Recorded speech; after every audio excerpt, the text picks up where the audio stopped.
Hi guys, welcome to the channel. In this video, I'm going to talk through the dividend snowball and how quickly it starts to take effect for new investors. I'll then take you through my own portfolio and just show you how my dividends are currently working in and how quickly this is actually accumulated over time. And hopefully seeing this, if you are a new investor, can provide some motivation to keep going, remain disciplined and start to see the fruits of your labor coming through. But first of all guys, if you are new to the channel and do like the video, please feel free to like and subscribe. It really does make a difference on the algorithm. So one of the reasons I like investing and have started investing more and more heavily is really the idea that when you buy a share, you become an owner of a company.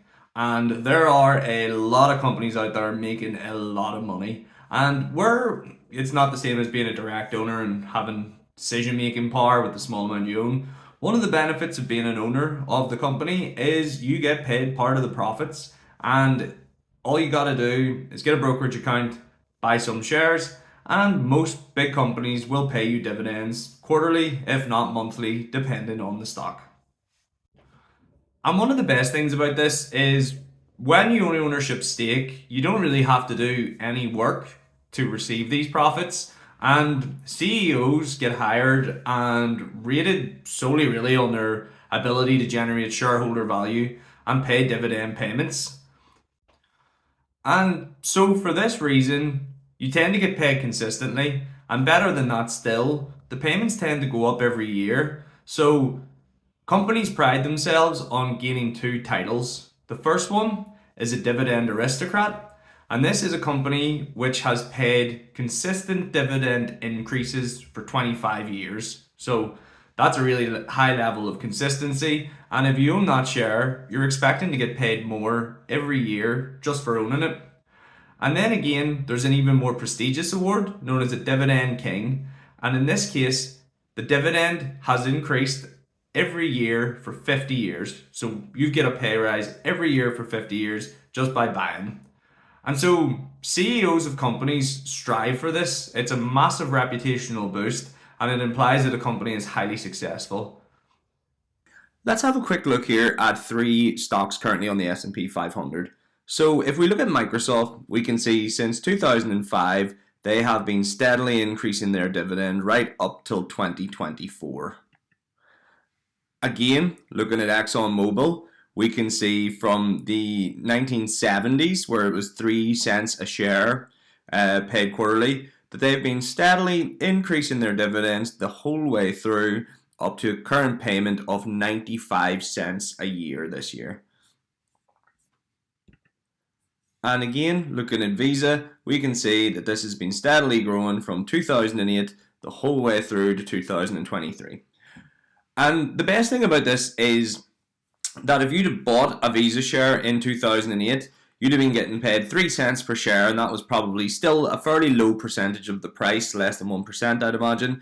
But if you'd have bought this in 2008, you would see increase in the amount of payments you got year on year the whole way through now, so that your yield on cost is likely to be in like the 10 to 20% range the longer you hold it. So the longer you stay in the market and the more the dividend payments go up, the more money you make for every share bought. And this has a really powerful effect. As we can see here, the 10-year growth is 17.92% for Visa, for ExxonMobil 4.19%, and for Microsoft 10.35% compound annual growth rates. And so for that reason, I think it's a really great way to spend your money. Sometimes you just waste your money on silly things. I was definitely guilty of that. Now I try and allocate a bit of every paycheck I get into buying ownership stakes in large companies. And what it does is it allows you to generate dividend income, and that's the most satisfying bit. But one of the questions really is, how much can you get and how quickly can you get it? And I know a lot of people always say, well, you need a lot of money to start investing, or there's no point starting investing without a lot of money. And I just wanted to talk you through what I've managed to achieve in 3 years, really. And I'm fairly impressed. So in my first year of dividend investing, I generated $125 for the year. In my second year, I generated $575. And in my third year, I generated $977. So this is pretty substantial growth and it's happening quite quickly. And so one of the things that helped me out was looking around and seeing how much money people are able to generate from dividends. And unlike trying to predict stock market returns, there's actually a much easier way of doing this. So dividend information is pretty widely available. Companies don't really like to reduce it unless something's going wrong. So you always have a fairly good idea of what something is likely to pay in the near future. And if you simply look at people who share information of their portfolios with a larger amount in it than yours, you can really start to predict where you will be if you keep up discipline and just investing. And so for that purpose, I wanted to show how I have managed to generate increasing amount of payments with a portfolio that's now in the region of $21,000. I'm going to go back and open up my summary for May 1st, 2021 to May 31st, 2021. And this was when I got paid my first dividends in the portfolio. And if you look at the beginning realized equity there, it's at about $3,900 roughly. And we can see that I managed to accrue $1.36 in dividends for the whole of this month. And if I look specifically at the dividend information, we can see that Apple paid me 40 cents, Global X Super Dividend ETF paid me 65 cents, and Global Super Dividend US ETF paid me 31 cents. And I remember at the time, even though this was only $1.36, thinking, that's pretty cool. I quite like getting paid without doing any work. And so I started investing more in stocks, and by the end of the year, like I say, I was able to generate $125.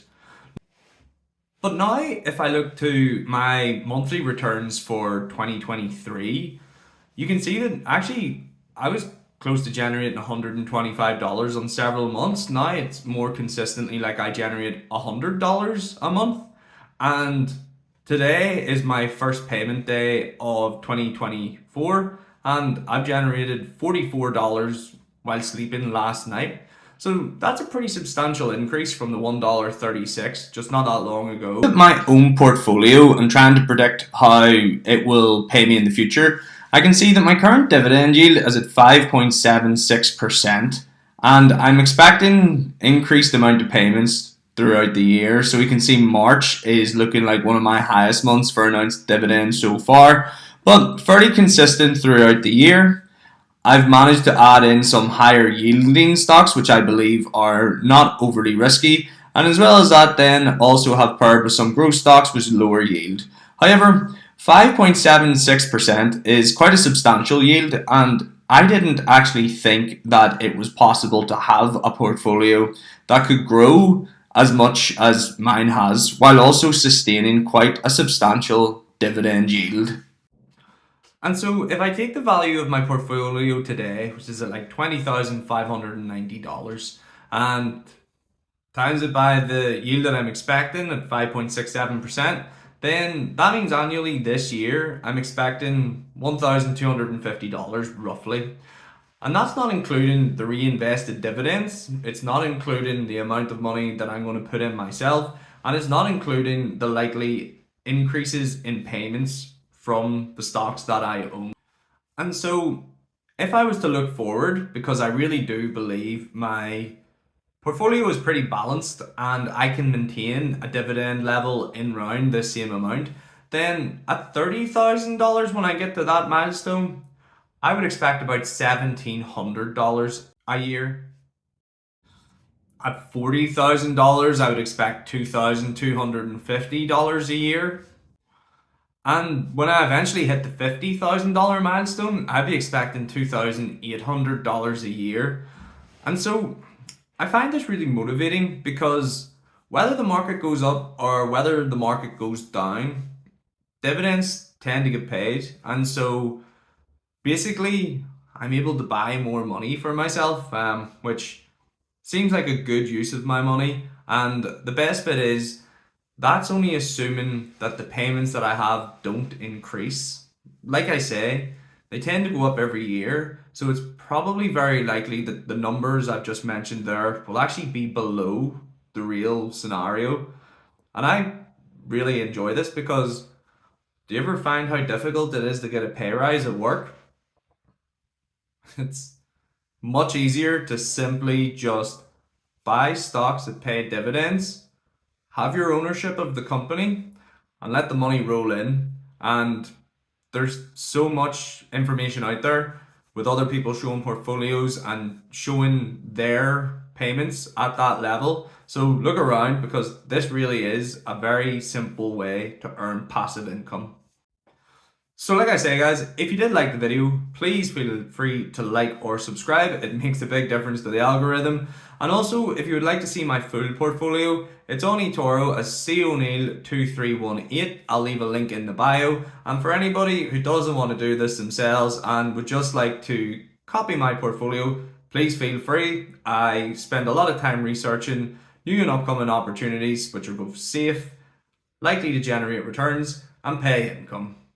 Thanks very much for watching, guys.